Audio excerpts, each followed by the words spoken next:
guerre de la faim, partie 4, la fin de la fausse religion. Document d'étude numéro 141F. Dans cette partie, nous examinons le processus par lequel la fausse religion est exposée et terminée par la venue des témoins et du Messie. Ce que la plupart des gens de ce monde ne réalisent pas, c'est à quel point toutes les religions du monde ont été corrompues. Introduction. La création a été réalisée dans un seul but et uniquement un seul. Ce but est de créer une famille parfaite, d'être créée à l'image de l'unique véritable Dieu Eloah, opérant sous les lois qui découlent de la nature de l'unique véritable Dieu. Il s'ensuit que l'être étendu des Elohim qu'Eloah a créé doit impliquer une extension de lui-même en tant que centralité de cette famille d'êtres. Voir Proverbe 30, versets 4 à 5. Ainsi, la singularité qu'est Eloah en hébreu, Elah en chaldéen ou Allah en arabe, doit s'étendre pour devenir Ha Elohim ou le Elohim, en tant que centre de la pluralité des Elohim, qui sont tous des fils de Dieu, qui est le Père, et le Créateur de tous. Se référer au document d'étude Les élus en tant qu'Elohim numéro 001. Le mécanisme par lequel Eloah est capable de s'étendre est à travers sa création directe qui est l'Esprit Saint agissant en tant que la puissance directe de Dieu, dans et avec les Elohim, qui sont tous ses fils. Voir Job 1, verset 6, Job 2, verset 1, 38, verset 4 à 7, se référer aussi au document d'étude Comment Dieu devint une famille, numéro 187. Infaillibilité de Dieu ainsi que de l'Écriture. Il s'ensuit que la totalité de la création de Dieu est le produit de la création de la volonté de celui qui est l'unique véritable Dieu. C'est la compréhension de ce Dieu unique et véritable, et du fait qu'il a envoyé Jésus-Christ qui est la clé de la vie éternelle. Voir Deutéronome 32, verset 8 et suivant, Jean 17, verset 3. Seul l'unique véritable Dieu est immortel, et aucun humain ne l'a vu ou ne pourra jamais le voir. 1 Timothée 6, verset 16, 1 Jean 5, verset 20, et Jean 1, verset 18. Il attribue la vie éternelle à ses fils, comme il le veut, en tant que décohéritier avec Christ. Romains 8, verset 17. Dieu, par son omniscience et sa connaissance de toute vraie proposition, a pu avoir une connaissance parfaite de la création et de son avenir. Et Dieu a ainsi été en mesure de former un plan parfait du futur et rectifier tout problème qui pourrait survenir dans un plan de salut qui découlait de l'activité de sa création. Ce plan a été établi avant la fondation de la terre dans sa création. Comme le dit Einstein, Dieu ne joue pas, entre parenthèses, au jeu de hasard ou au dé, et ce en raison de son omniscience. C'est par son omniscience absolue qu'il avait une préscience parfaite, et qu'il était donc infaillible.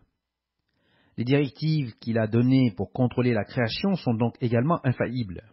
Un être qui ne connaît pas tout l'avenir ne peut être celui qui est l'unique véritable Dieu. Ainsi, les directives que Dieu a établies dans la Bible sont infaillibles et ne peuvent pas être brisées. Christ a énoncé cet aspect spécifiquement et en relation avec le destin de l'humanité dans la création à Jean 10, versets 34 à 36, se référant au psaume 82, verset 6, incluant ainsi les psaumes dans la loi et non séparément, comme dans Luc, chapitre 24, verset 44. Nous lisons dans l'évangile de Jean, chapitre 10, verset 34 à 36. Jésus leur répondit, « N'est-il pas écrit dans votre loi, j'ai dit, vous êtes des dieux » Si elle a appelé Dieu ceux à qui la parole de Dieu a été adressée, et si l'Écriture ne peut être anéantie, celui que le Père a sanctifié et envoyé dans le monde, vous lui dites, tu blasphèmes, et cela parce que j'ai dit, je suis le Fils de Dieu. L'énormité du blasphème des imams hadithiques qui consiste à nier l'existence permanente, la validité et l'autorité des Saintes Écritures est évidente dans cette logique. Nous comprenons tout ce qui est arrivé à l'Écriture, et nous en avons gardé la trace, y compris les contrefaçons, les falsifications, de la version King James de la Bible, et les modifications, altérations, apportées au texte massorétique par les massorètes, après la guerre avec Rome et la chute du Temple, voir le document numéro 298. Voir également les documents sur la Bible numéro 164 et la série sur la Bible 164A, 164B, 164C, 164D, 164E, 164F et 164G. En permettant une multiplicité de choix et d'activités extérieures à la volonté de Dieu, Dieu a permis au péché de se produire, parce que cela a agi comme un libre arbitre en violation à sa volonté et à sa loi. Se référer au document d'étude Le problème du mal, numéro 118. Satan s'est opposé au plan de Dieu, et Dieu lui a donc donné une période fixe de domination sur la terre pour défendre sa cause et mettre en œuvre ses vues. Selon lui, l'humanité n'était pas à la hauteur ou digne d'être autorisée à gouverner, régner aux côtés de l'armée angélique. Son but était et reste de les détruire, c'est-à-dire détruire l'humanité. Dieu a envoyé Jésus-Christ pour qu'il soit le chef de la création humaine et pour être le sauveur à la fois de la création céleste et terrestre. C'est pour cette raison qu'il est allé prêcher à l'armée qui se trouve dans le Tartaros. Se référer au document d'étude Les 40 jours suivant la résurrection de Christ, numéro 159A. Il était prévu que nous devenions tous des fils de Dieu, comme l'ange de Yahova à notre tête, comme il est dit dans Zacharie 12, verset 8. Conformément à son omniscience à travers la préscience divine, Dieu a pu prédestiner une classe d'êtres pour prendre la place, la relève de l'armée déchue rebelle, en tant que dirigeant de la terre, sur le système millénaire, assistant le Messie, et dans le jugement, et ce à partir de la première résurrection des morts, voir le document numéro 143A. Se référer aussi au document d'étude La prédestination numéro 296. Toutes les choses dans la création existent en tant qu'un produit de la volonté de l'unique, véritable Dieu Eloah. C'est la définition même du monothéisme. Toute volonté contraire ou externe à la volonté d'Eloah en tant qu'Elohim, sur la pluralité des fils de Dieu en tant qu'Elohim, ne peut être autorisée à exister, car le monothéisme est compromis, et l'idolâtrie, telle que le polythéisme, le dithéisme, ou le binitarisme, ou le trinitarisme, est établie. C'est pourquoi aucun autre Dieu, petit d, ou être n'aurait pu exister, que ce soit de façon coexistante ou coégale avec Eloah. Un tel concept est contraire à l'écriture révélée, que ce soit dans la Bible ou dans le Coran, qui sont tous deux unitariens, sans équivoque, dans leur intégralité. C'est ce mensonge de la coéternité qui a corrompu les dernières ères des Églises de Dieu, et qui a condamné les systèmes de Sardes et Laodicée des Églises de Dieu à la deuxième résurrection et le jugement du contrôle blanc, voir le document numéro 143b. Les fausses doctrines dans les Églises de Dieu postérieures concernant la nature de Dieu, se référer au document le dithéisme numéro 076b, et la déformation par les dignitaires et les trinitaires de la théologie de la divinité des premiers temps, numéro 127b, ainsi que le faux calendrier Hillel publié par Hillel II en 358 de notre ère, se référer à Hillel, les intercalations babyloniennes et le calendrier du temple, numéro 195c, ont consigné la plupart de leurs gens à la deuxième résurrection, ainsi que leurs dirigeants avant eux, et dans leur asservissement ultérieur. Se référer à Jacques 3, verset 1, se référer aussi au commentaire sur l'épître de Jacques, numéro F059. C'est pour les raisons susmentionnées que Dieu a limité le règne de Satan. Dieu a décidé de mettre fin à la séquence et à la domination de Satan et de l'armée déchue lors des guerres d'Amalek, et de détruire toutes les phases idolâtres de la création qui étaient sous la direction de Satan et de ceux corrompus par lui. C'est pour expliquer cette phase que nous avons été établis telle que prédit par Dieu par l'intermédiaire du prophète Jérémie. Voir Jérémie 4, versets 15 à 16 et suivants. Afin que le monde soit averti et qu'autant de personnes soient sauvées que possible, selon la volonté de Dieu qui ne fait rien sans avertir les gens par ses serviteurs les prophètes. Voir Amos 3, verset 7. Se référer ici au document d'étude d'avertissement des derniers jours numéro 044.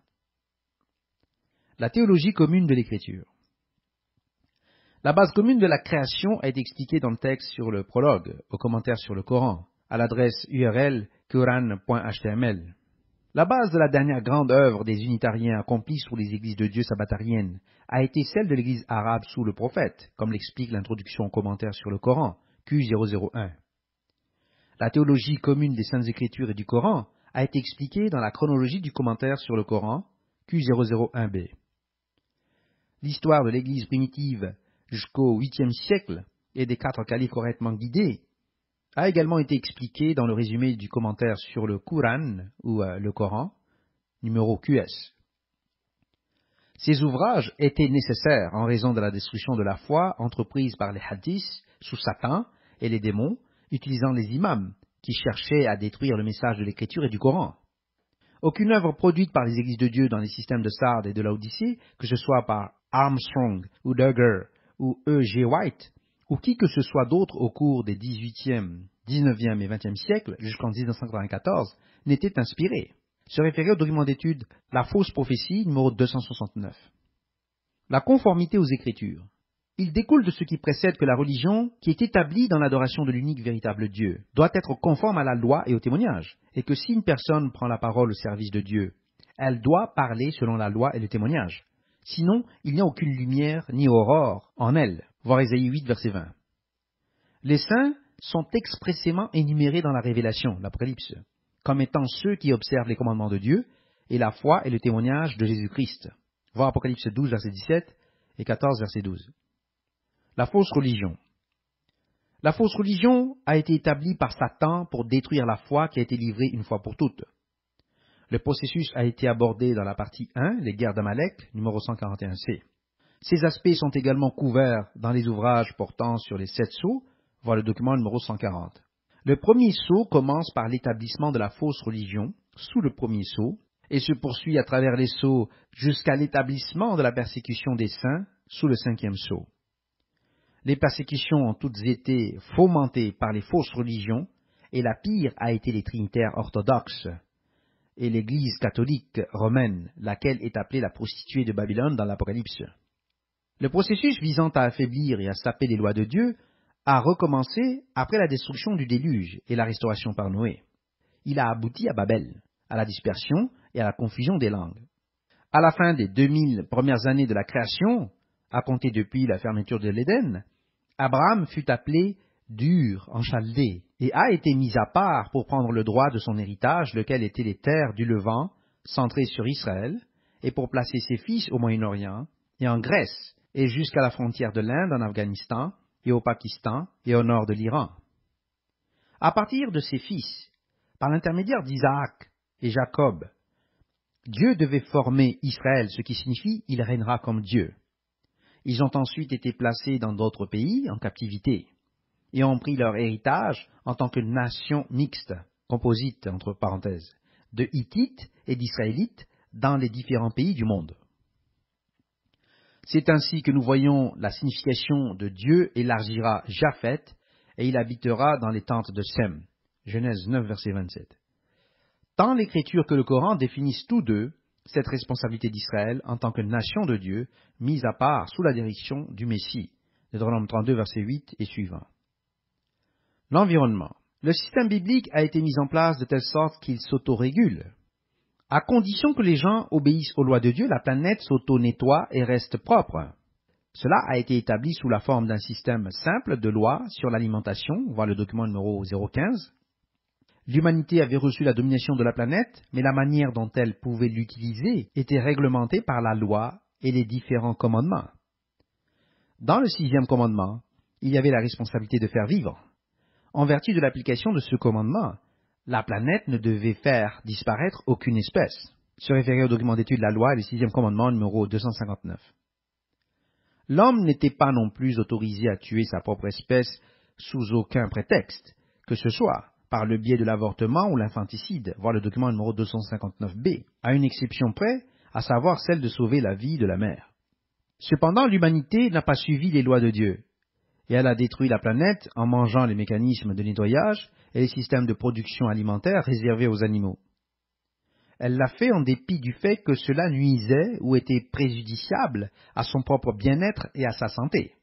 En ignorant les lois sur l'alimentation et en mangeant toutes les choses impures qui nageaient dans les océans ou rampaient sur les rochers ou sur la terre, les océans se sont transformés en zones mortes à une grande échelle.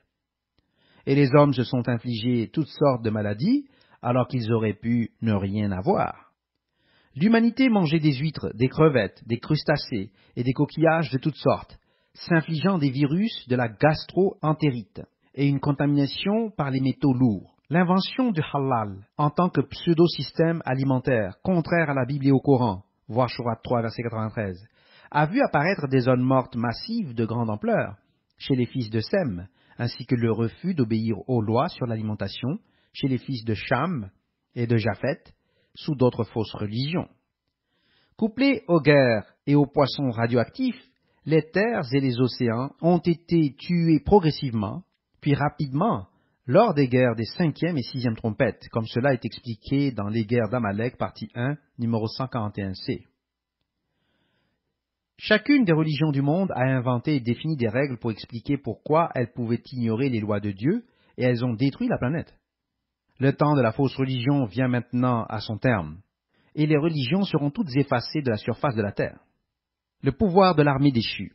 Pour comprendre le pouvoir de Satan et des démons, nous devons comprendre ce qu'ils ont fait et comment ils ont été autorisés à opérer. La plupart des problèmes de la liberté et du déterminisme proviennent d'une mauvaise compréhension de la causalité, voir le document B5, et du problème du mal, voir le document numéro 118. La tentative de Satan de créer un système basé sur le mensonge « tu ne mourras certainement pas » a émané de ce mensonge et a abouti à la création de la fausse doctrine fondamentale de l'âme immortelle. C'est ainsi que nous voyons des arguments du type « le diable m'a forcé à le faire ». Cette affirmation a une part de vérité dans la mesure où les démons influencent l'humanité en entrant en eux, et aussi par la transmission des pensées, dont nous parlerons plus loin dans la section sur le prince de la puissance de l'air. Le pape François Ier est récemment tombé dans ce piège philosophique en tentant d'expliquer les fondements moraux et théologiques de l'Église romaine. Il a cherché à blâmer le diable au lieu de la structure non biblique et immorale de l'Église dans ses opérations au cours des 1500 ans et quelques années précédentes. Le problème réside dans la structure de la théologie babylonienne de Chaldée que Satan a utilisée pour tromper l'humanité. Le problème de tous les systèmes basés sur la théologie chaldéenne, impliquant une âme immortelle, est que la création d'une âme immortelle par Dieu implique nécessairement la production d'un être imparfait qui, de par sa circonstance, est extérieur à la volonté de Dieu et logiquement polythéiste. L'ontologie compliquée qui est requise pour la production et la destruction de l'âme, entre parenthèses ou dans le monisme, son absorption, et l'explication de son être, est incohérente en tant que système philosophique, logique. Descartes ne peut éviter les problèmes soulevés dans le cadre général du problème du mal dans ses affirmations sur le dualisme esprit-corps. Les explications ultérieures des divisions au sein de la divinité et du problème du mal sont applicables à la forme élitiste du polythéisme de Descartes, comme elles le sont également dans la réfutation de la doctrine de l'âme en général. Les sources du pouvoir démoniaque. Dieu a créé l'armée et lui a donné la compréhension et les pouvoirs selon le rang et la fonction. Les plus hauts rangs étaient appelés chérubins et ensuite séraphins. Ils constituaient les groupes intérieurs entourant le trône de Dieu et étaient représentés comme ayant 6 ailes. Ils étaient désignés comme étoiles du matin et étaient les 4 chérubins, puis les 24 anciens entourant le trône de Dieu. Voir Apocalypse chapitre 4 et 5. L'agneau était avec eux en tant que 25e être et les 4 chérubins avec Dieu. Ceux-ci constituaient le conseil intérieur ainsi que le conseil extérieur, lesquels formaient les 70 et s'étendaient ensuite jusqu'aux 1000 de l'armée, clés, puis s'étendaient aux différentes étapes de la domination, de l'autorité et des responsabilités des fils de Dieu. Satan a enrôlé un tiers de l'armée dans la rébellion, mais celle-ci n'était pas nécessairement répartie de façon uniforme.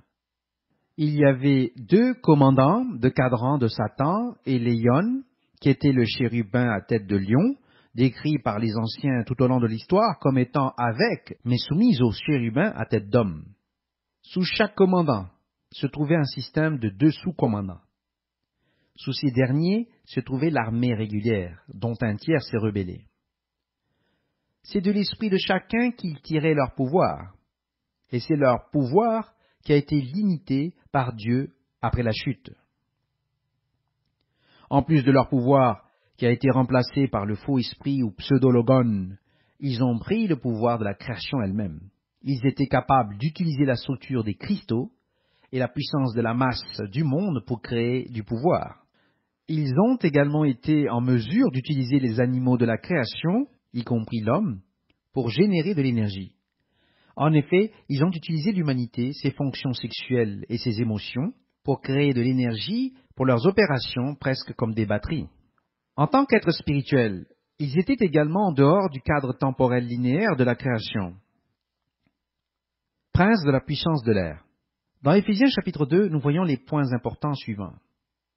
Le premier est que nous avons été rachetés de Satan, qui était le prince de la puissance de l'air, par lequel nous étions morts dans nos péchés. C'est cette puissance qui nous a influencés et incités à vivre dans la chair, et ceci dans un esprit de désobéissance. Nous lisons dans Éphésiens 2, versets 1 à 16, « Vous étiez morts par vos offenses et par vos péchés, dans lesquels vous marchiez autrefois, selon le train de ce monde, selon le prince de la puissance de l'air, de l'esprit qui agit maintenant dans les fils de la rébellion. Nous tous aussi, nous étions de leur nombre, et nous vivions autrefois selon les convoitises de notre chair, accomplissant les volontés de la chair et de nos pensées, et nous étions par nature des enfants de colère, comme les autres. Mais Dieu qui est riche en miséricorde, à cause du grand amour dont il nous a aimés, nous qui étions morts par nos offenses, nous a rendus à la vie avec Christ. C'est par grâce que vous êtes sauvés. Il nous a ressuscités ensemble et nous a fait asseoir ensemble dans les lieux célestes en Jésus-Christ, afin de montrer dans les siècles à venir l'infinie richesse de sa grâce par sa bonté envers nous en Jésus-Christ. Car c'est par la grâce que vous êtes sauvés, par le moyen de la foi. Et cela ne vient pas de vous, c'est le don de Dieu. Ce n'est point par les œuvres, afin que personne ne se glorifie. Car nous sommes son ouvrage, ayant été créés en Jésus-Christ pour de bonnes œuvres, que Dieu a préparées d'avance, afin que nous les pratiquions. C'est pourquoi, vous autrefois païens dans la chair, appelés incirconcis par ceux qu'on appelle circoncis, et qui le sont la chair par la main de l'homme. Ainsi, par la grâce de Dieu, nous avons été introduits dans le Commonwealth d'Israël en unité avec Christ. Le Commonwealth d'Israël est l'héritage de Christ et des élus, comme nous le verrons plus loin. Verset 12. Souvenez-vous que vous y étiez en ce temps-là, sans Christ, privés du droit de cité en Israël, étrangers aux alliances de la promesse, sans espérance et sans Dieu dans le monde. Mais maintenant, en Jésus-Christ, vous qui étiez jadis éloignés, vous avez été rapprochés par le sang de Christ. Car il est notre paix, lui qui des deux n'en a fait qu'un, et qui a renversé le mur de séparation, l'inimitié, ayant anéanti par sa chair la loi des ordonnances dans ses prescriptions, afin de créer en lui-même, avec les deux, un seul homme nouveau, en établissant la paix, et de les réconcilier l'un et l'autre en un seul corps avec Dieu, par la croix, en grec storos ou poto, en détruisant par elle l'inimitié. Toutes les personnes qui ne sont pas baptisées en tant qu'adultes repentants dans le corps de Christ sont sujets à Satan, en tant que prince de la puissance de l'air, et par conséquent sont consignés à la deuxième résurrection et sujets à la seconde mort. Le texte concernant l'abolition dans sa chair de la loi des commandements et des ordonnances ne signifie pas l'abolition de la loi en tant que telle, mais plutôt des conséquences du péché et du kérographon, ou de la dette contractée comme conséquence du péché, qui était la chose qui a été clouée au poteau par la mort de Christ, se référer à Colossiens 2, verset 14. C'est en nous libérant des dettes du péché que nous avons pu entrer dans le Commonwealth d'Israël, en tant que cohéritiers avec Christ du temple et du royaume de Dieu. Il n'y a qu'un seul corps et une seule nation dans ce temple et ce royaume, et cela ne peut être réalisé que par l'entrée par le repentir et baptême, voir le document numéro 52, dans le corps de Christ avec sa chair et son sang pris au moment du dîner du Seigneur, ainsi que la Pâque. Il n'y a qu'une seule foi et un seul baptême. Il y a un seul Seigneur, une seule foi et un seul baptême. Et c'est le système de fonctionnement révélé par Dieu à travers Christ, d'abord aux patriarches et aux prophètes, d'Adam à Abraham, Isaac et Jacob. Satan a essayé de s'emparer du christianisme et de le divorcer de l'Israël de Dieu par de faux rituels et fausses doctrines. La messe tridentine est essentiellement le service ou rite revendiqué par le Saint-Empire romain et ses sociétés secrètes depuis la contre-réforme à Trente. Ainsi, ces sociétés impérialistes au sein du catholicisme romain utilisent cet ordre de service comme partie intégrante de leur liturgie pour cette même raison. La première liturgie à Rome était en grec et le latin n'a probablement pas été utilisé avant la fin du IIIe siècle. Il n'y avait aucune liturgie à Rome autre que l'utilisation de la Bible et l'explication de ces textes par le président de l'Assemblée, comme nous le voyons par Justin Martyr et Hippolyte, et aussi par Novatien. Justin Martyr, circa 148 à 154, dans sa première apologie, au chapitre 65, note la pratique du baptême et de la communion après ce baptême par toutes les personnes présentes. Au chapitre 63, Justin explique comment Dieu est apparu à Moïse par l'intermédiaire de l'ange de Dieu, qui était Jésus-Christ, également appelé à la fois ange et apôtre. Après avoir expliqué le baptême, il explique le deuxième sacrement de l'Eucharistie, qui signifie littéralement « action de grâce », tiré de Matthieu 26, verset 27. Il cite Luc 22, verset 19, selon lequel le pain et le vin sont le corps et le sang de Christ pris, non pas simplement comme du pain et du vin, mais comme le corps et le sang du Christ qui, par transmutation, nourrissent les élus baptisés de l'Église. C'est de ces paroles du Christ qu'est dérivé le terme action de grâce, ou Eucharistia en grec, et qui est maintenant devenu Eucharistie en français. Il note que la fausse pratique avait été introduite par le mitraïsme du pain et de l'eau lors de l'initiation au mitraïsme, remplaçant le vin comme substitut païen. Le rite catholique romain postérieur a supprimé le vin de l'Église et l'a limité, réservé au clergé, donnant en fait plus de crédit ou de substance au rite mitraïque qu'au rite biblique. La doctrine de la transsubstantiation serait également apparue à Rome au temps de Justin qui dit, citation, « Car nous ne les recevons pas comme du pain ordinaire, ni comme une boisson ordinaire, mais puisque Jésus-Christ, notre Sauveur, s'est incarné par la parole de Dieu, et qu'il a eu à la fois la chair et le sang pour notre salut, de même, nous avons appris que la nourriture qui a été bénie par la prière de sa parole, et dont notre sang et notre chair sont nourris par transmutation, et la chair et le sang de ce Jésus qui s'est fait chair. » Fin de citation.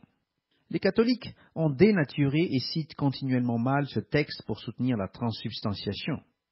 L'expression est faite naturellement comme celui qui croit que c'est du pain, mais pas simplement du pain ordinaire. Gelasius, évêque de Rome en l'an 490 de notre ère, a dit, pour expliquer ces doctrines, que, citation, « Par les sacrements, nous sommes rendus participants de la nature divine. Et pourtant la substance et la nature du pain et du vin ne cessent pas d'être en eux. » Fin de citation.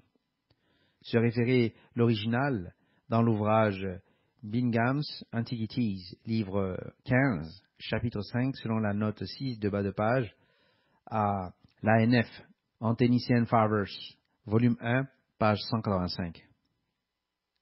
Justin continue et explique le point de vue des apôtres dans les évangiles, puis cite naturellement Luc.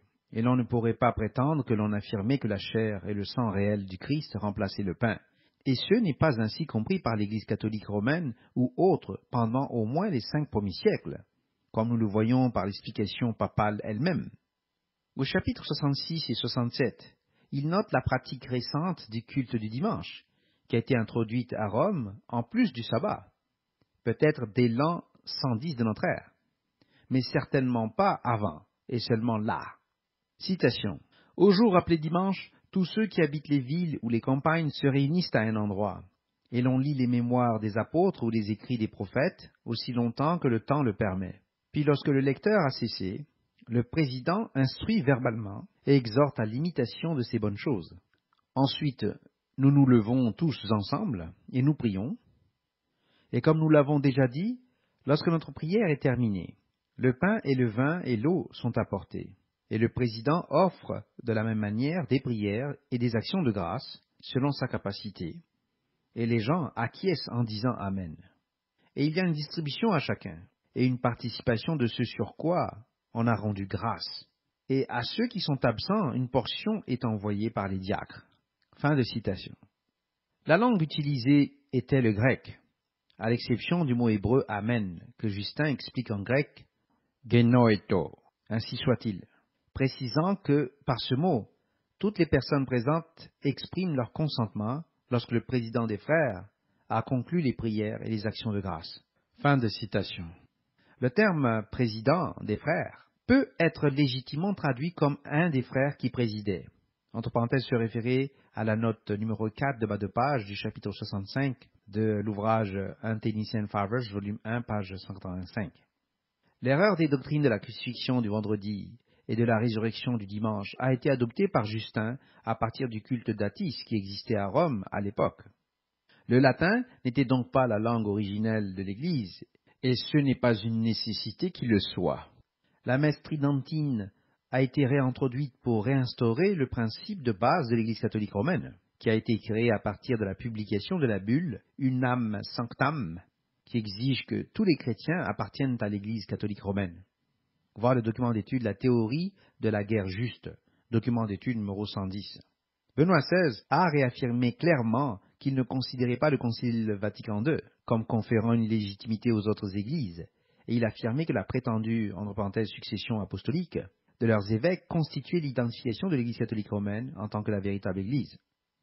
Le fait que les apôtres considéreraient l'Église catholique romaine comme hérétique Et en effet, leurs successeurs légitimes Polycarpe et Polycrate, qui ont été formés par eux, en particulier par Jean, l'a considéré comme hérétique lors du schisme provoqué par Rome dans les disputes Quarto-Décima, numéro 277, et aussi lorsque Hippolyte l'a dénoncé au début du IIIe siècle, ne semble pas être pertinent. L'Église catholique romaine et toutes les institutions qui pratiquent un tel rite ne comprennent pas que le baptême des enfants ne confère aucun salut à quiconque. La succession se fait au sein du corps du Christ, tel que conféré par le baptême adulte conscient et l'imposition des mains par les représentants élus du corps pour la réception de l'Esprit Saint.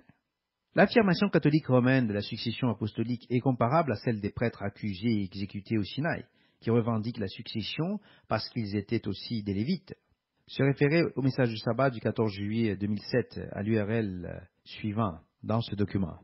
C'est ainsi que le rejet du vin au sein du sacrement de la Pâque a été introduit par Satan et les démons pour rompre et cesser le rite de la Pâque et le réduire au rite du pain et de l'eau dans le mitraïsme tel qu'il existait à Rome. De même, le rejet du vin dans l'islam visait à détruire le sacrement de la Pâque. Des idées dans l'air, telles qu'expliquées dans l'ouvrage Création B5, les hypothèses impliquées avec la science humaine concernant la théorie de la causalité sont anthropomorphiques, de sorte que le démon ou l'entité est lié par les lois de l'atomisme corporel, nécessitant des transferts d'énergie nets dans la réaction physique. Ceci repose sur une fausse prémisse et sur une hypothèse non vérifiée qui est liée à une fausse prémisse. Tout d'abord, tout être omniscient ou toute entité à qui un être omniscient a délégué le pouvoir d'agir connaîtrait nécessairement le résultat de toute réaction ou séquence causale mise en mouvement puisque les relations théoriques sont connues a priori et que les lois impliquées ne sont pas désincarnées mais déterminées et existent logiquement avant la création. Il n'y a donc aucune obligation d'observation au sens technique du terme. Deuxièmement, l'hypothèse selon laquelle l'entité implique des transferts d'énergie physique est une spéculation anthropomorphique basée sur l'atomisme corporel qui ne tient pas compte de la nature immatérielle de la matière sous-subatomique. Il n'y a aucune raison de supposer que l'entité qui observe est logiquement limitée au ou par le milieu physique qu'elle observe. Même si tel était le cas, il n'y a aucune raison logique de supposer que deux entités différentes convertiraient l'énergie d'une matière précisément identique ou similaire. La physique peut évoquer un démon hypothétique pour satisfaire les spéculations de la mécanique quantique, mais elle rejette immédiatement le postulat d'une telle entité non physique dans une ontologie plus complexe. Roger Penrose a postulé dans son ouvrage The Emperor's New Mind Concerning Computers, Minds and the Laws of Physics, Oxford 1989, que c'est l'influence gravitationnelle de l'appareil de mesure, et non la présence abstraite d'un observateur qui a un effet sur les états physiques. Au niveau quantique, la structure atomique de base présente un certain nombre d'états possibles différents qui sont en quelque sorte superposés les uns les autres. En mesurant ces états, le physicien réduit en quelque sorte les états superposés en un seul état, de sorte qu'une seule des possibilités semble s'être produite. La physique quantique est donc non seulement incompatible avec les événements macroscopiques, mais elle dépend en quelque sorte de l'observation humaine, et est donc quelque peu anthropomorphique. Penrose postule qu'à un certain niveau intermédiaire entre les domaines quantiques et classiques, les différences entre les états superposés deviennent gravitationnellement significatives, de sorte qu'elles s'effondrent en un seul état, tel que les physiciens peuvent le mesurer.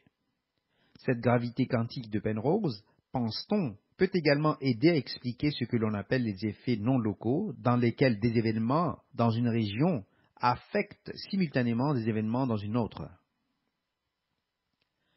L'existence de la non-localité a été indiquée pour la première fois par l'expérience de la pensée d'Einstein-Podolsky-Rosen. Nous avons vu ailleurs que la transmission simultanée d'idées est largement observée. C'est ce qu'on appelle la matière de Lorentz. La non-localité observable peut être trouvée par exemple en mesurant le spin d'un photon émis par une particule en désintégration. Un photon émis simultanément par la particule dans la direction opposée voit son spin fixé par l'autre mesure, même si des années-lumière séparent les particules.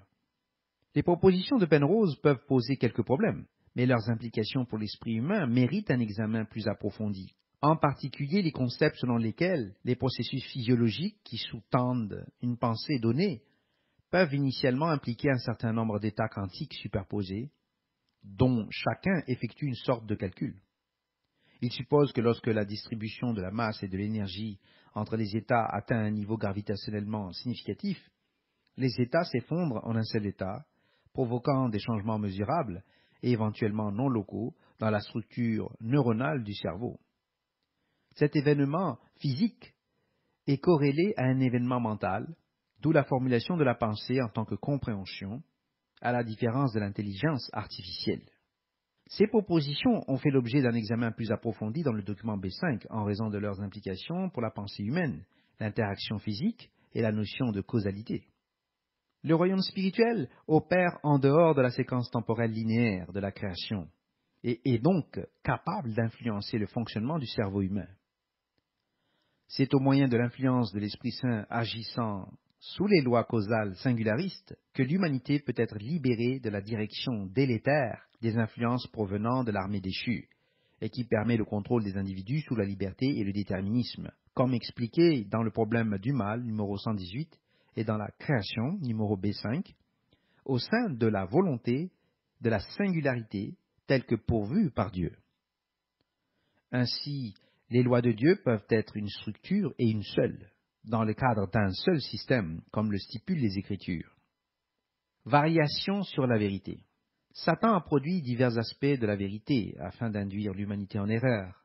Ces aspects ont également été expliqués dans le document d'étude Les desseins du diable, numéro 043, comme faisant partie de la tromperie de l'humanité et de ses erreurs d'orientation.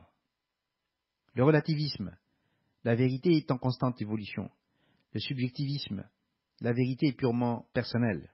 L'empirisme, la vérité n'est que ce que nous pouvons voir. L'existentialisme, la vérité, ce sont des expériences de rencontres. Le rationalisme, la vérité est purement syllogistique, entre parenthèses, c'est-à-dire ce que nous pouvons raisonner. L'idéalisme platonicien, la vérité est complètement abstraite. Le phénoménalisme, la vérité, ce sont des événements. Le panthéisme, la vérité est synonyme de création. Le monisme psychophysique, la vérité est un mélange du visible et de l'invisible. Le pragmatisme, la vérité est tout ce qui fonctionne, etc., etc. C'est dans ce sens que la vérité fondamentale de la création au sein des lois de la nature et de la volonté de Dieu est subvertie. Voir également le document La vérité, numéro 168. Limiter le pouvoir en restreignant le temps. Dieu a donné à Satan un temps et un règne limité. En limitant son domaine dans le temps et l'espace, Dieu a également limité son pouvoir. Ceci est représenté par les concepts que l'énergie, la matière, le temps, et aussi les autres éléments de la structure, tels que la gravité, sont tous des aspects de la même substance fondamentale que nous appelons esprit.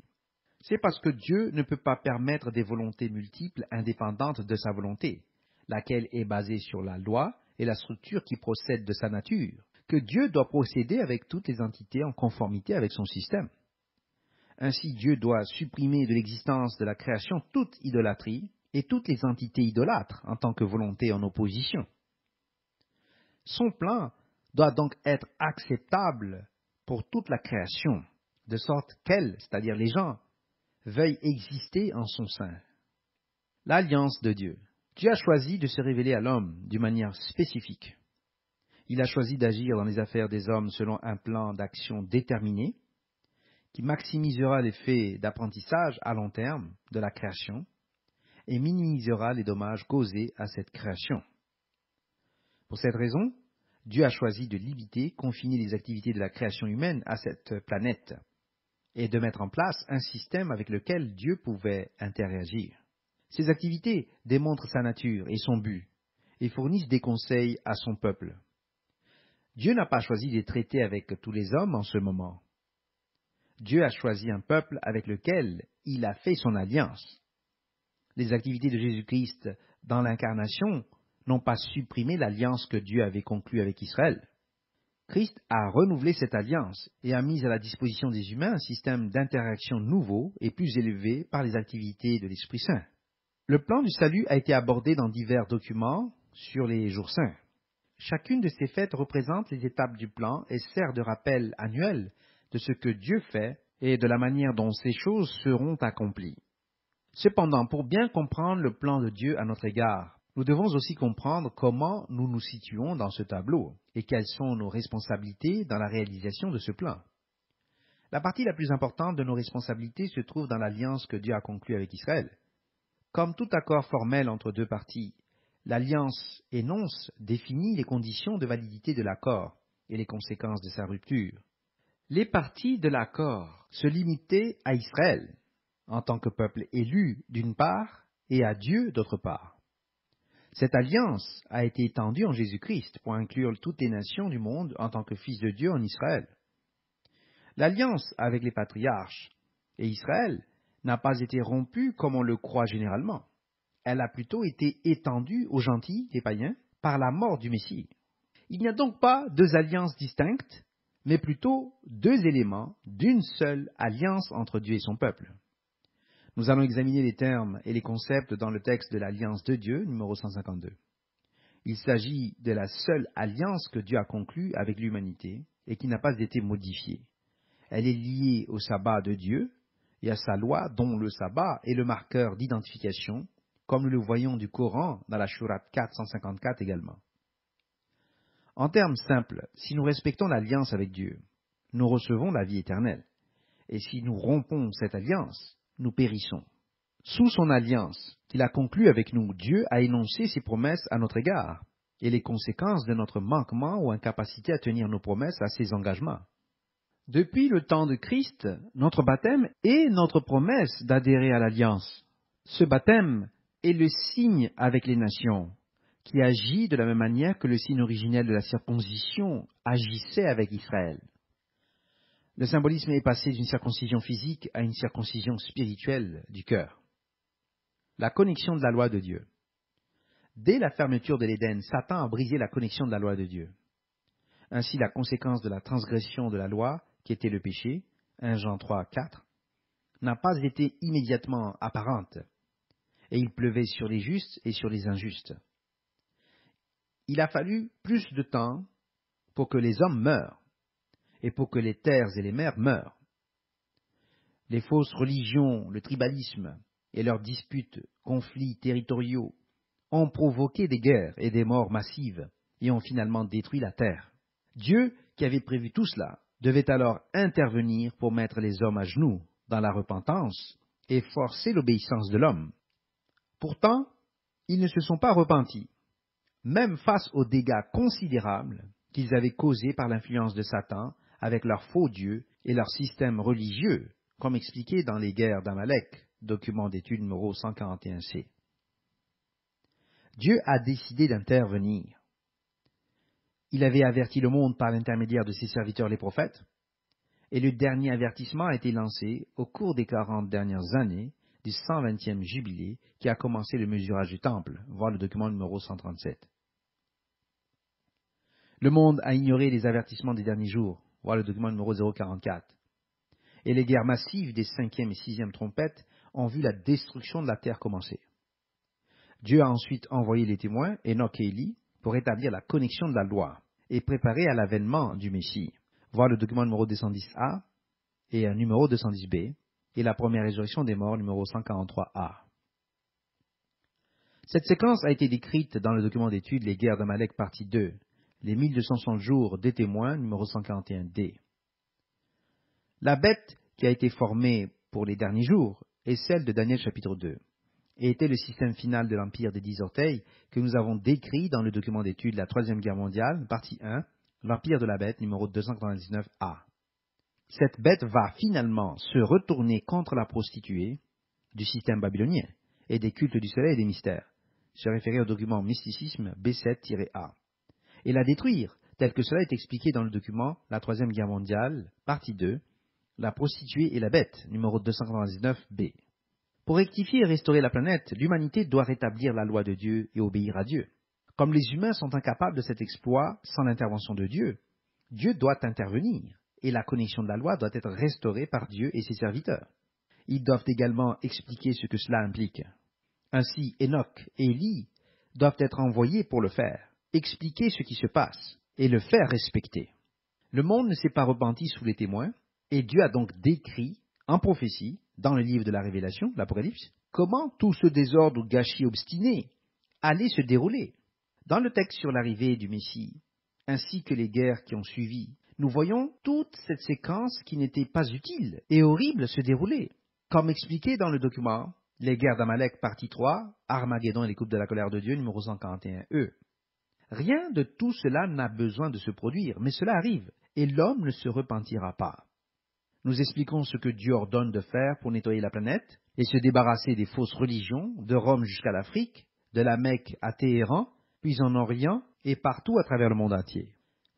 Toute idole et tout faux système et toute prière adressée à toute entité autre qu'Eloah ou Allah, Dieu, le Père de tous, seront éradiqués.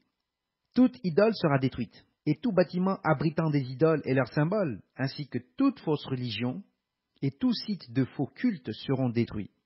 Toute université ou lieu enseignant des systèmes non bibliques et des systèmes impropres de faux cultes et de faux gouvernements sera détruit.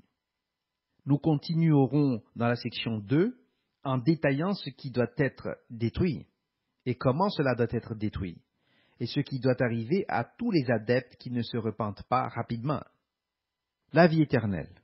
L'évangile de Jean dit clairement que ceci est la vie éternelle, c'est qu'ils te connaissent toi, l'unique véritable Dieu, et Jésus-Christ que tu as envoyé. Jean 17, verset 3.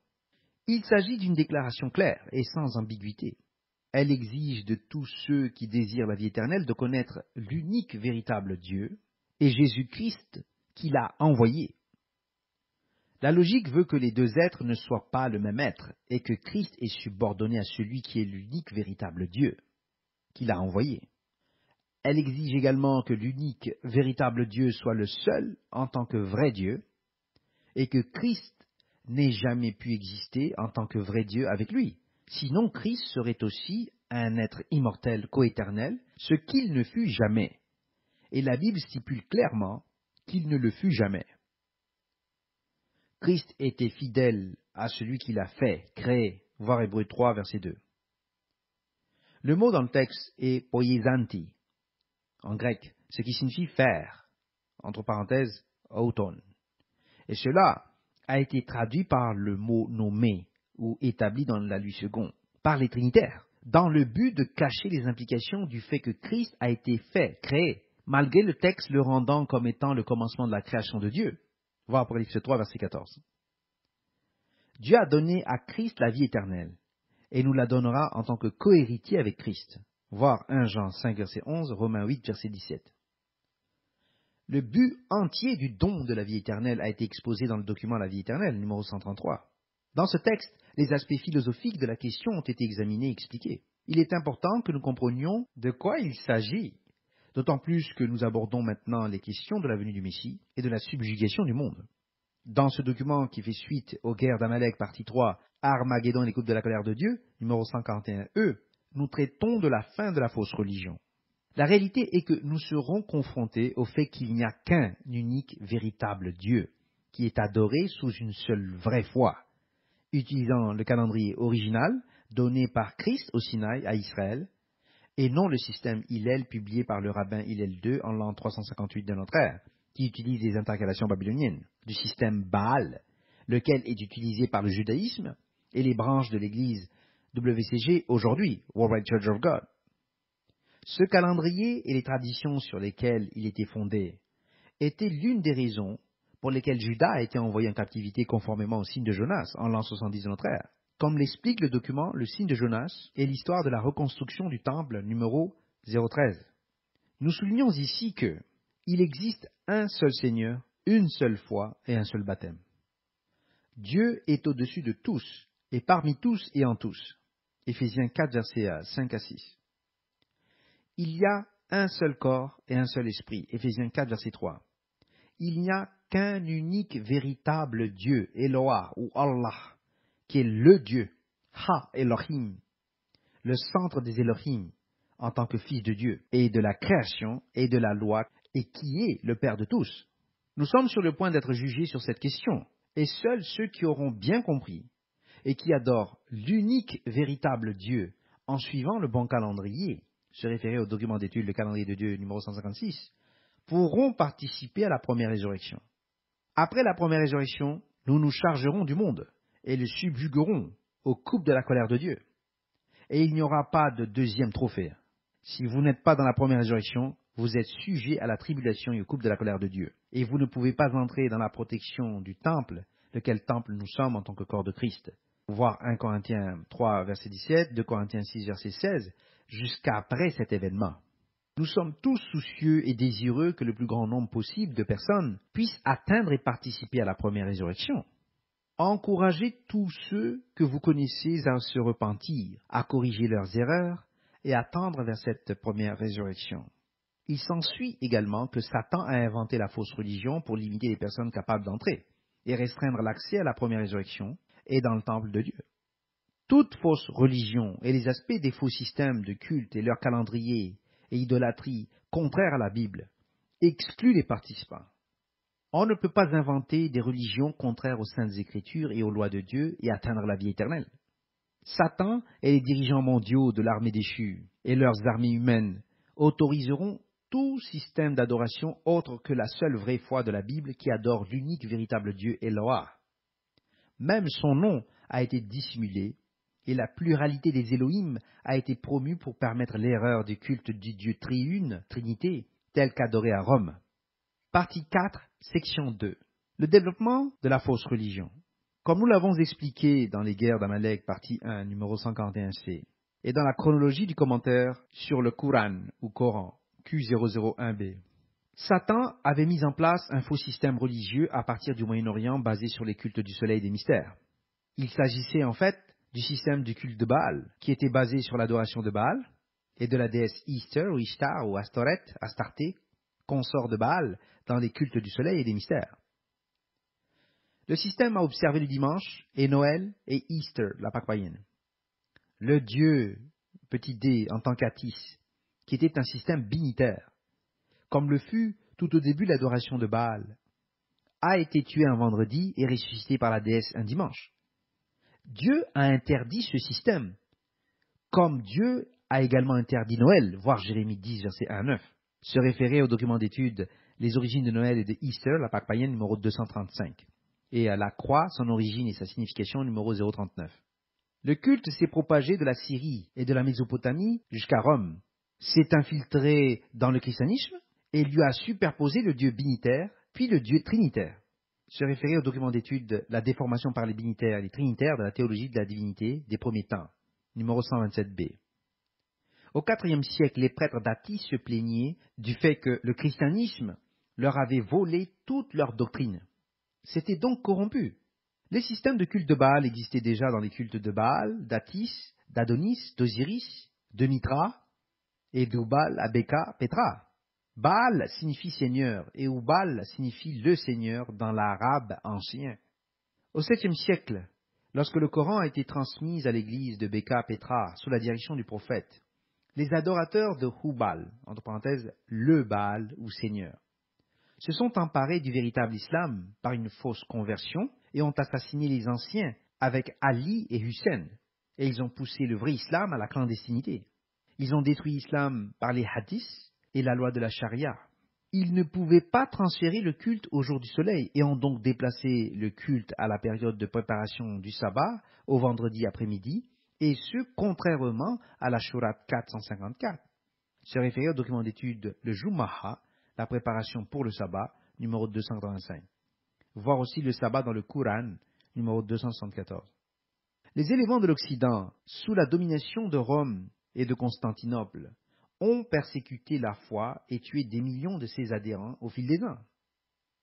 L'étude de cette persécution est présentée dans les documents La distribution générale des églises observant le sabbat, numéro 122, le rôle du 4e commandement dans l'histoire des églises de Dieu observant le sabbat, numéro 170, et dans le commentaire sur le Coran, Shurat 18, la caverne, voir aussi le sort des 12 apôtres, numéro 122b, et la mort des prophètes et des saints, numéro 122c. Satan avait également mis en place des religions, croyances factices en Orient pour empêcher la conversion après que le Messie ait reçu l'autorisation de conférer l'Esprit Saint. Cela visait à empêcher la conversion en Asie par le biais des théologies de libération provenant de l'hindouisme, puis du bouddhisme. Satan a également mis en place les systèmes païens chez les Celtes du Nord, qui enseignaient également la réincarnation et allaient même jusqu'à promettre le paiement de la dette dans d'autres vies. Le calendrier tout entier de la République des États-Unis d'Amérique est basé sur l'ancien calendrier celtique du paganisme et de sacrifices humains, voir le document La sorcellerie et les sciences occultes, CB 097. Et Foire aux questions, études bibliques des religions comparatives, numéro 060. Le satanisme a pénétré dans les colonies et partout dans toute l'Europe et l'Orient. Les satanistes sont en nombre massif aux États-Unis et dans le Commonwealth britannique, ainsi qu'en Europe et partout dans le monde entier. Ils sont présents dans les sociétés secrètes et font partie des secrets les plus élevés de ces sociétés.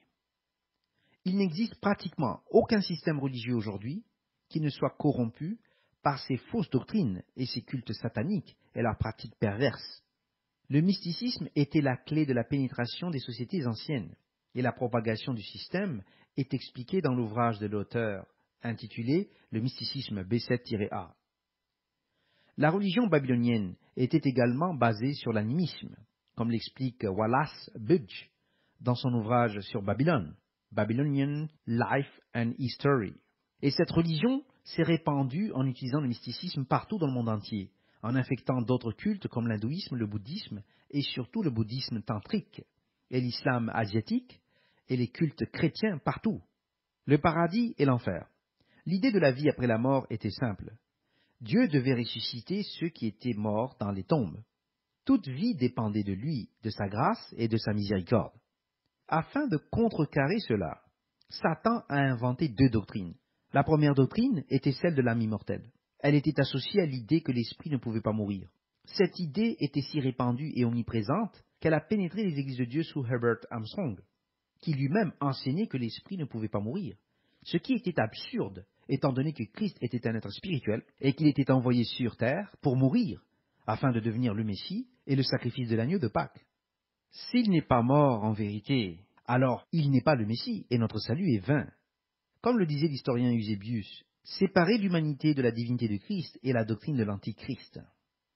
La deuxième doctrine était que lorsque les humains mouraient, ils montaient jusqu'au ciel via la Voie lactée. Le dieu maléfique Jaddelbaoth, dont on affirmait qu'il avait inventé la loi biblique, aurait tenté de les empêcher de monter au ciel. Ce point de vue a été inséré dans les doctrines gnostiques originaires d'Alexandrie. Ces doctrines ont été greffées sur le paganisme, le judaïsme et ensuite le christianisme. Elles ont enseigné que Christ avait supprimé les doctrines de l'Ancien Testament et les avait libérées de la loi. Cette vue gnostique est entrée très tôt dans l'Église, lorsque nous voyons Paul la traiter chez les Galates. Voir le document Les hérésies dans l'Église apostolique numéro 089. Ce point de vue est absurde car la Bible dit clairement que c'était Christ qui était au Sinaï avec Israël et qu'il avait donné la loi à Moïse. Voir 1 Corinthiens 10, verset 4, Actes 7, verset 38 à 53. Ces doctrines antinomiennes ont été greffées sur les formes de culte de Baal qui ont été initialement greffées dans le christianisme. Se référer au document d'étude La destruction antinomienne du christianisme par une mauvaise utilisation de l'écriture numéro 164C et les attaques antinomiennes sur la loi de Dieu numéro 164D. Ces fausses doctrines seront toutes détruites. La fausse doctrine est entrée à Rome au IIe siècle. Elle est d'abord apparue sous la forme du culte du dimanche en l'an 111 de notre ère, côte à côte, en même temps que le sabbat. Puis alors, Easter, la Pâque païenne, sous Anicette, quand il a été nommé évêque à Rome en l'an 154 de notre ère. À ce stade, les chrétiens ont toujours rejeté le ciel, paradis et l'enfer, comme une hérésie. Et nous pouvons en voir l'ampleur dans l'ouvrage de Justin Martyr dans Dialogue contre Tryphon, chapitre 80, où il dit, citation, « En outre, je vous ai fait remarquer que certains qui se font appeler chrétiens, mais qui sont des hérétiques impies et mécréants, enseignent des doctrines qui sont à tous égards blasphématoires, athées et insensées. Mais pour que vous sachiez que je ne dis pas cela uniquement devant vous seul, je vais écrire une déclaration, pour autant que je le puisse, de toutes les discussions qui ont eu lieu entre nous, dans laquelle je m'enregistrerai comme reconnaissant et admettant les mêmes choses que je vous avoue. Car j'ai choisi de suivre non pas les hommes ou les doctrines des hommes, mais Dieu et les doctrines livrées par lui. Car si vous rencontrez des gens qui se disent chrétiens, mais qui n'admettent pas cette vérité, et osent blasphémer le Dieu d'Abraham, le Dieu d'Isaac et le Dieu de Jacob, qui disent qu'il n'y a pas de résurrection des morts, mais que leurs âmes, quand ils meurent, sont emportées au ciel, gardez-vous de les considérer comme chrétiens. De même qu'on n'admettrait pas, si l'on voulait bien y réfléchir, que les Sadducéens, ou les sectes similaires des Jansénistes, des Géristaïens, des Galiléens, hellénistes, les pharisiens, les baptistes, sont des juifs, entre parenthèses, ne m'écoutez pas avec impatience quand je vous dis ce que je pense, mais sont seulement appelés juifs et enfants d'Abraham, adorant Dieu des lèvres, comme Dieu lui-même l'a déclaré, tandis que leur cœur était éloigné de lui. Mais moi et d'autres, qui sommes des chrétiens ayant la pensée correcte sur tous les points, nous sommes assurés qu'il y aura une résurrection des morts, et 1000 ans à Jérusalem, qui sera alors construite, rebâtie, embellie et agrandie, comme le déclarent les prophètes Ézéchiel et Ésaïe et d'autres. Fin de citation. C'est nous qui soulignons en gras ici dans le document. Voir aussi Apocalypse 20, versets 1 à 15. Se référer aussi au texte concernant les deux avènements du Messie, en utilisant Ésaïe, ainsi que les textes du Temple dans la section 81, dans le document Le ciel, l'enfer ou la première résurrection des morts, numéro 143A. Le dithéisme et le Dieu Trinité. Les Trinitaires, ou ceux qui croient au Dieu triune, qui a été superposé au christianisme à partir du binitarisme d'Atis, essayent même aujourd'hui de discréditer Justin Martyr comme un faux enseignant, à cause de son rapport contre cette hérésie qui est devenue la vue majeure du trinitarisme, et qui les a retirés de la première résurrection avec leur culte du dimanche et de nombreuses autres hérésies qu'ils tiennent et enseignent, et pour lesquelles ils persécutent ceux qui les rejettent à juste titre. Le trinitarisme n'existait pas dans le christianisme jusqu'à ce que les binitaires d'Atis et du système Baal soient entrés au IIe siècle et émergent comme une force circa en l'an 175. Vers l'an 180, Théophile d'Antioche se réfère à un trias du Père, du Fils et du Saint-Esprit. La doctrine du binitarisme est apparue sous le nom de modalisme et a été déclarée comme une secte binitaire à Nicée en l'an 325 de notre ère, puis a été rejetée par les unitariens à partir de l'an 327 qui ont dirigé les églises, et à Rome à partir de l'an 327. L'empereur athanasien Théodosius, nommé empereur par Gratien, a convoqué le concile de Constantinople en l'an 381 de notre ère, au cours duquel les Cappadociens ont avancé la doctrine de la Trinité, qui a été confirmée à Chalcédoine en l'an 451 de notre ère, bien qu'elle ne soit pas universelle.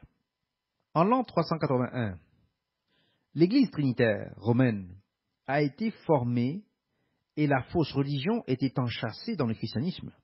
En l'an 366, la secte athanasienne a tenté d'interdire le sabbat au concile de Laodicée, mais elle n'avait pas réussi à l'éradiquer, même si elle a essayé pendant des siècles, et que le système trinitaire général d'adoration du dimanche a essayé jusqu'à aujourd'hui.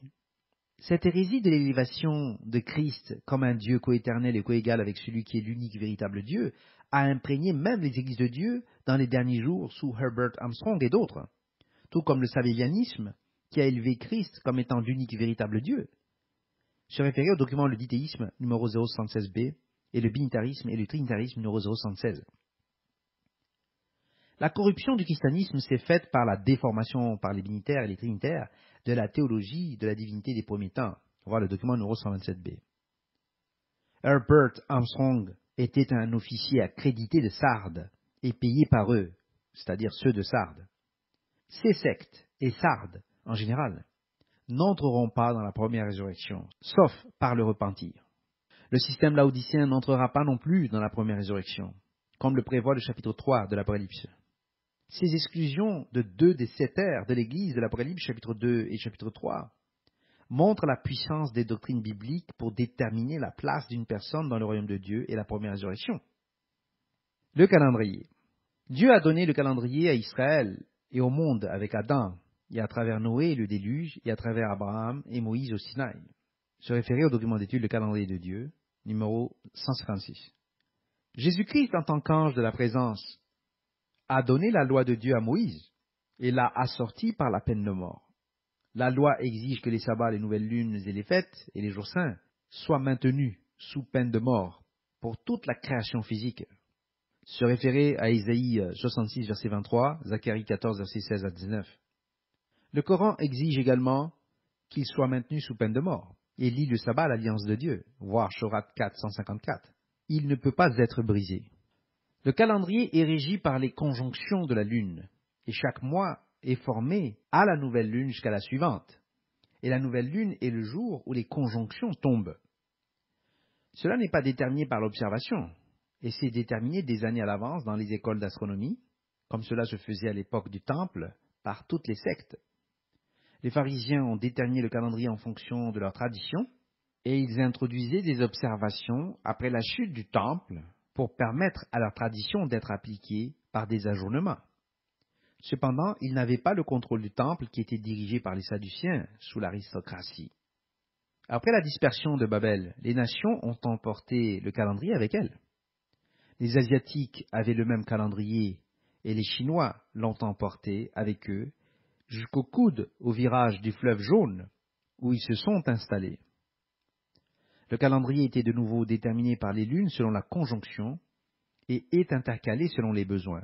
Cependant, à la suite d'une erreur commise au début de leur installation, le calendrier a perdu son début à l'équinoxe et n'a plus été synchronisé depuis.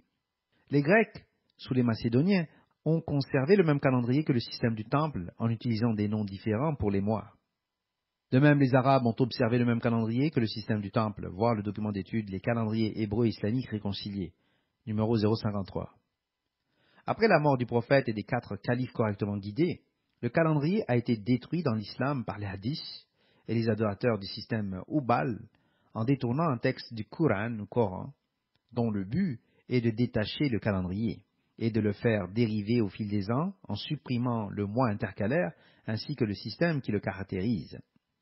Satan a fait tout ce qu'il pouvait pour détruire le calendrier et insérer de nouveaux et faux systèmes partout dans le monde entier afin que le calendrier de Dieu ne puisse jamais être observé.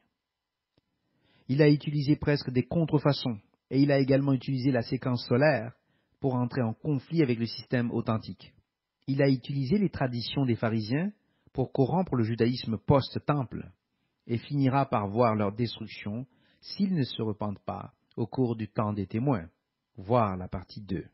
Le calendrier moderne, basé sur un jour commençant à minuit et un début d'année suivant le solstice, et dans le mois nommé pour le dieu Janus, qui est le dieu des débuts et des fins, est une hérésie absolue et infligée par Rome ces dernières années, circa l'an 1752 au Royaume-Uni. Le calendrier de Dieu sera le seul calendrier autorisé dans le système millénaire et il sera maintenu sous peine de mort. Voir aussi la place du mysticisme dans le judéo-christianisme. Entre parenthèses, l'ouvrage Le mysticisme et l'origine des religions du monde, chapitre 4, B7-4. Voir aussi le mysticisme dans l'islam, B7-5. La théologie de la réincarnation, libération. Le mensonge que Satan a fait croire à Adam et à Ève, que vous ne mourrez certainement pas, a été instillé dans la doctrine de la réincarnation, dans la roue de la Renaissance. Au départ, il devait s'agir d'un cycle sans fin de renaissance sous d'autres formes.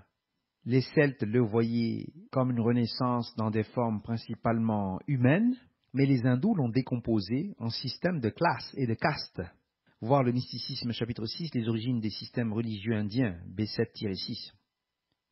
Les bouddhistes, sous la direction du Bouddha, au VIe siècle avant notre ère, l'ont décomposé en une loi du Dharma, comme un système de négation du mérite des mérites, tel que l'on peut s'élever jusqu'à la négation de l'existence, puis atteindre le nirvana comme existence sans Dieu, petit d.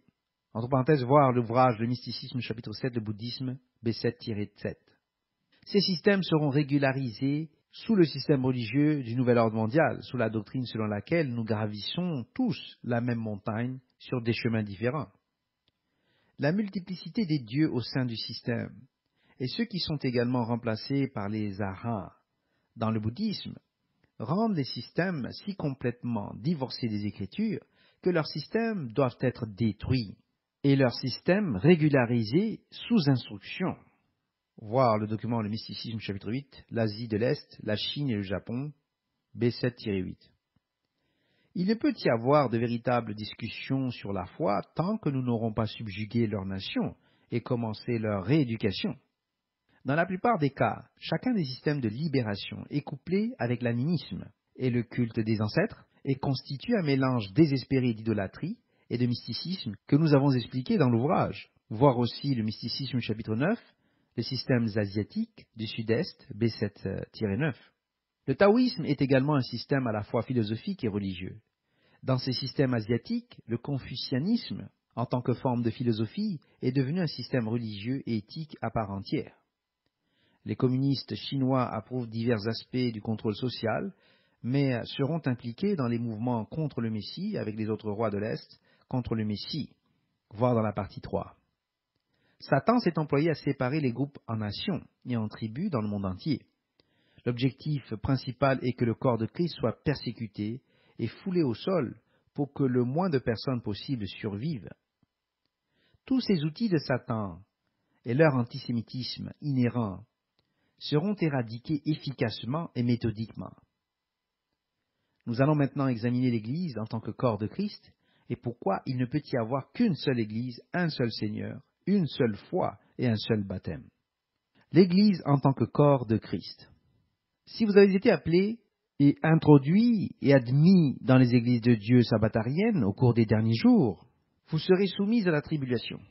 La route que vous avez choisie n'est pas facile, mais elle est connue de Dieu. Vous avez été prédestinés à faire partie des élus dès la fondation du monde. Notez ce que Paul dit aux Romains dans les épreuves qu'ils ont traversées dans l'Église primitive. Ils ont été jugés et ont souffert, mais ils ont été progressivement vaincus par les gnostiques et les adorateurs du dimanche, du Dieu trinitaire et de l'ancien système de la déesse mère. Ce système a envahi le monde et règne aujourd'hui. Vous êtes appelés en tant que petits troupeaux, et vous devez faire face aux terribles épreuves qui vous sont imposées par ces systèmes trinitaires d'adoration du dimanche, comme ce fut le cas au Rwanda, où l'on a tenté d'exterminer les Tutsis par les trinitaires, qui voulaient se débarrasser d'eux, apparemment parce qu'ils pensaient qu'ils avaient des liens avec les anciens Israélites et les sabbatariens d'Abyssinie.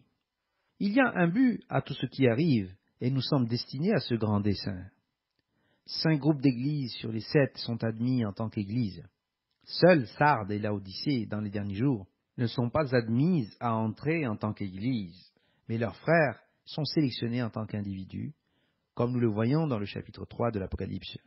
Ils doivent se repentir et sortir d'elle et aller dans le système de Philadelphie. Nous lisons dans Romains 8, versets 18 à 39. J'estime que les souffrances du temps présent ne sauraient être comparées à la gloire à venir qui sera révélée pour nous. Aussi la création attend d'elle avec un ardent désir la révélation des fils de Dieu. Car la création a été soumise à la vanité, non de son gré, mais à cause de celui qui l'y a soumise, avec l'espérance qu'elle aussi sera affranchie de la servitude de la corruption, pour avoir part à la liberté de la gloire des enfants de Dieu. Nous savons par ce texte qu'il y a un but à la création.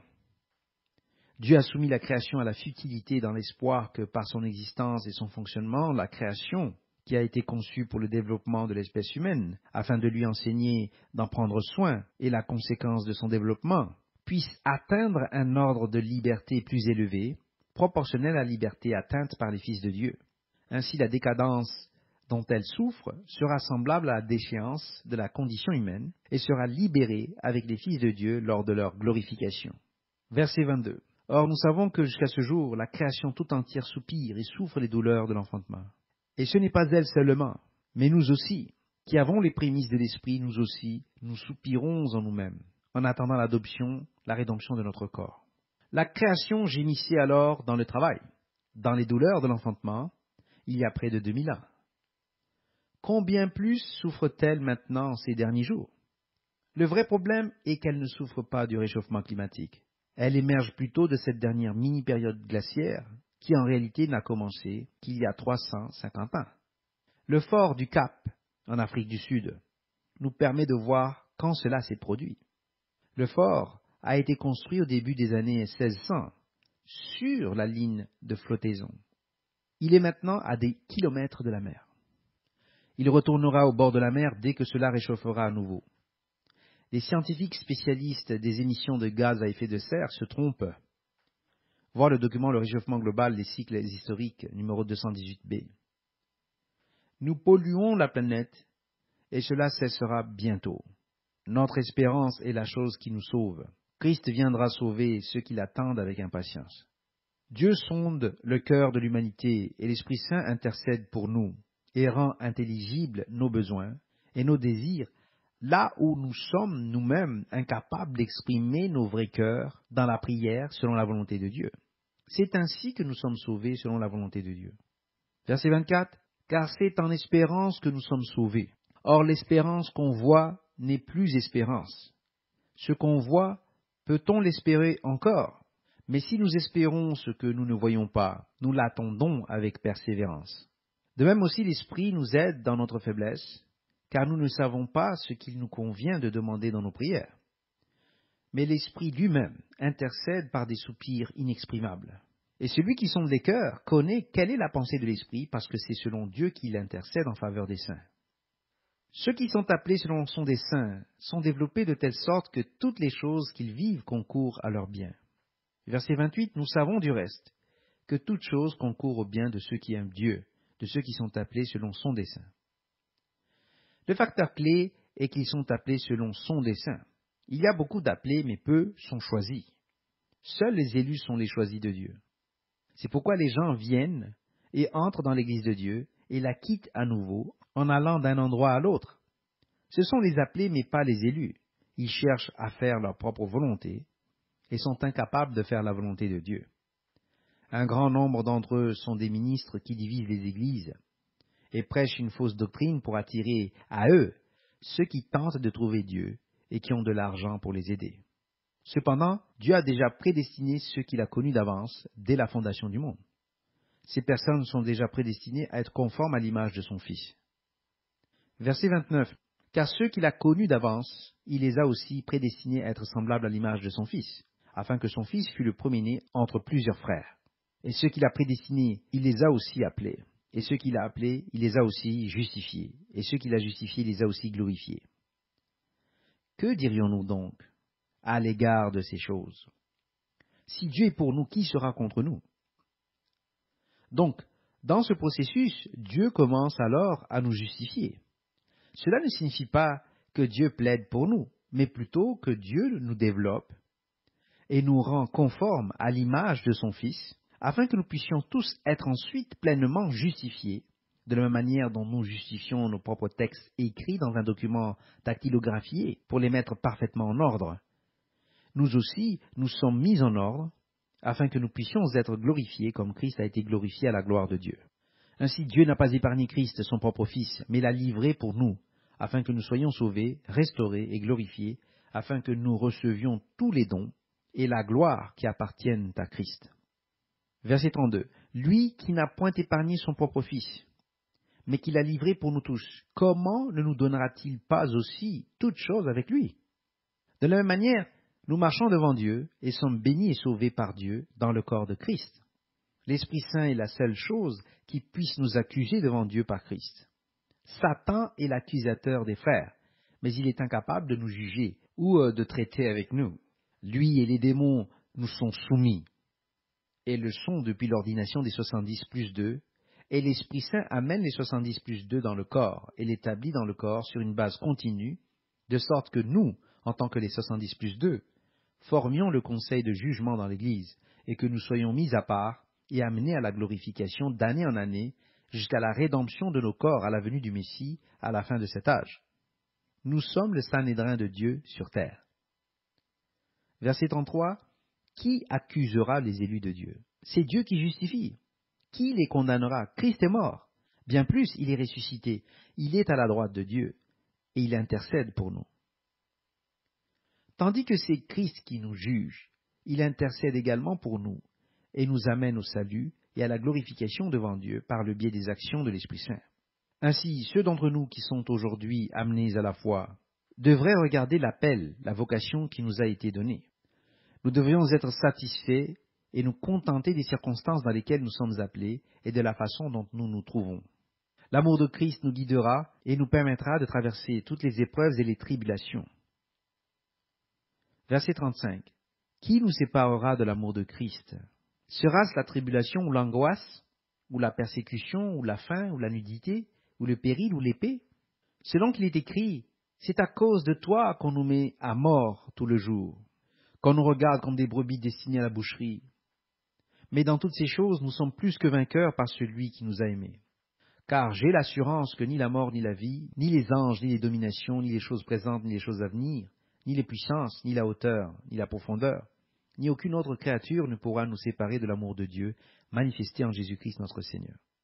Nous devrions tous remercier Dieu pour ce qu'il fait pour nous et à travers nous. Satan et ce monde n'ont aucun pouvoir sur nous, sauf celui qui leur est donné d'en haut. C'est en tant que membres du corps de Christ que nous sommes appelés à devenir l'Israël de Dieu dans la restauration, comme nous allons le voir maintenant.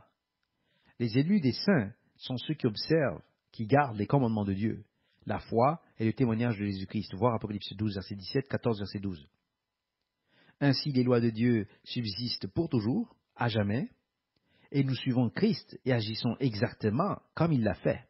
C'est Satan qui déteste Christ, et il a enseigné l'antisémitisme aux nations, afin qu'elles résistent à l'obéissance à Dieu et à la loi, et qu'elles perdent ainsi leur place dans l'Israël de Dieu, qui est l'héritage du Messie en tant qu'Élohim subordonné, subalterne d'Israël. Voir Deutéronome 32, verset 8.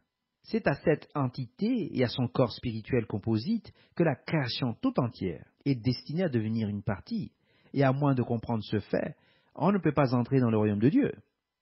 Nous sommes destinés à devenir Elohim ou Théoi, en tant que fils de Dieu, comme l'ange de Yahovah à notre tête, et les Écritures ne peuvent être anéanties. Voir Zacharie 12, verset 8, Jean 10, verset 34 à 35. L'Église en tant que l'Israël de Dieu. Dieu s'est réservé comme héritage du Messie la nation d'Israël, mais Dieu a donné le reste des nations aux fils de Dieu. La version RSV de la Bible est la traduction correcte, car le texte massorétique a été modifié, altéré, par les massorètes. Cela a également été confirmé par la Septante et les manuscrits de la Mer Morte. Ici, dans ce texte, Eloah, en tant qu'Elion, a donné l'héritage aux nations sous la direction des Elohim ou les fils de Dieu. Cependant, la part du Seigneur était Jacob ou Israël. C'est ainsi que le Messie devait être l'étoile qui sortait de Jacob, selon Nombre 24, verset 17.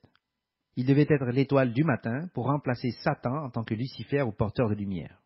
Nous allons lire Deutéronome 32, verset 8 à 15 dans la version de la Bible de Jérusalem.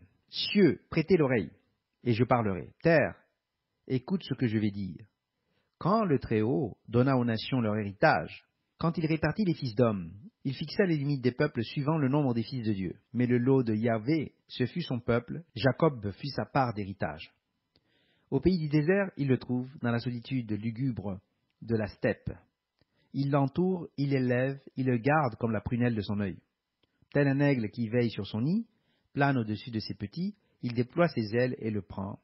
Il le soutient sur son prenage. Yahvé est seul pour le conduire. Point de Dieu étranger avec lui. Il lui fait chevaucher les hauteurs de la terre. Il le nourrit des produits des montagnes. Il lui fait goûter le miel du rocher et l'huile de la pierre dure, le lait caillé des vaches et le lait des brebis avec la graisse des pâturages, des béliers, race de Basan, et les boucs avec la graisse des grains du froment, et pour boisson le sang de la grappe qui fermente. Jacob a mangé, il s'est rassasié, Yeshurun s'est engraissé et il a regimbé. Tu as engraissé, épaissi, élargi. Il a repoussé le Dieu qui l'avait fait et déshonoré le rocher, son salut. Version la Bible de Jérusalem. C'est pour cette idolâtrie qu'Israël a été puni, et cela devait se poursuivre jusqu'au dernier jour, comme les péchés de Sodome et de Gomorrhe. Cependant, Dieu devait envoyer le Messie et l'armée auprès d'Israël et le restaurer dans les derniers jours. Se référer le cantique de Moïse jusque vers la fin au verset 16 à 43. Voir aussi l'avertissement de Moïse à Israël pour la violation continue de la loi et ce qui devait leur arriver. Le Seigneur dit alors à Moïse de monter sur le mont Nebo, des Abarim, et d'y mourir comme Aaron était mort sur le mont Hor. Il ne devait pas aller en terre sainte, parce qu'il n'avait pas révéré le Seigneur à Méribel-Kadès, dans le désert des Zin. Ensuite, Moïse a énoncé les bénédictions d'Israël à partir du chapitre 33, verset 1 et suivant. Puis il a été emmené par le Seigneur sur la montagne, et on lui a montré tous les pays qui devaient être donnés à Israël pour leur héritage à jamais. Deutéronome 34 et suivant. La fausse religion en Israël dans les derniers jours est si profonde qu'elle doit être expurgée, telle que prophétisée dans Amos chapitre 8, en particulier au verset 3, où leur adoration est décrite comme hurlant ou gémissant. Le texte d'Amos 8, verset 3 dit, citation, « Et en ce jour-là, les cantiques du palais seront des hurlements, dit le Seigneur l'Éternel. Les cadavres seront en grand nombre. En tout lieu, on les jettera dehors. Silence. » Léa et Rachel préfiguraient Christ dans sa relation avec Israël physique et spirituel, comme l'explique le document d'étude Léa et Rachel numéro 295. Observer les nouvelles lunes d'Israël, document numéro 132, a une signification spirituelle. Les nouvelles lunes jouent un rôle dans la détermination des fêtes des nouvelles lunes et des sabbats, dans l'attribution des conseils des élus aux 144 000 du noyau du sacerdoce de Dieu. Se référer au document d'étude Les récoltes de Dieu, les sacrifices des nouvelles lunes et les 144 000 numéro 120. Il y a aussi une signification dans l'histoire d'Esther qui est à la fois claire dans sa simplicité en tant qu'histoire biblique. Voir l'histoire d'Esther et sa signification, CB 038. Et en tant que prophétie dans le document commentaire sur Esther F017, traitant des élus en tant qu'Israël sous le Messie dans les guerres des derniers jours. Voir aussi le commentaire sur Esther partie 2, Purim durant les derniers jours, numéro F017b. Rappelez-vous aussi l'Alliance de Dieu, numéro 152, comme ci-dessus dans ce document, qui a été établie avec l'humanité. Toute l'humanité sera la nation d'Israël sous le Messie et les prophètes dans les derniers jours, afin que nous soyons tous un sous Dieu. Dans ce contexte, la Pâque et le dîner du Seigneur ont une grande signification et sont également décrits dans les 7 grandes Pâques de la Bible, numéro 107. C'est pour cette raison que nous sommes tous destinés à être une seule nation sous Dieu avec le Messie à notre tête, selon Zacharie 12, verset 8. Et les patriarches et prophètes, en tant que nos dirigeants, en tant que prêtres de Dieu avec les élus dans les 144 000 et à travers la grande multitude. Pour cette raison, le calendrier de Dieu doit être restauré et la création doit être gérée selon le calendrier de Dieu. Voilà le document numéro 156. Nous passons maintenant aux guerres de la fin, partie 5, la restauration pour le millénaire, numéro 141G. Fin de la lecture du document d'étude Les guerres de la fin, partie 4, la fin de la fausse religion, document d'étude numéro 141F.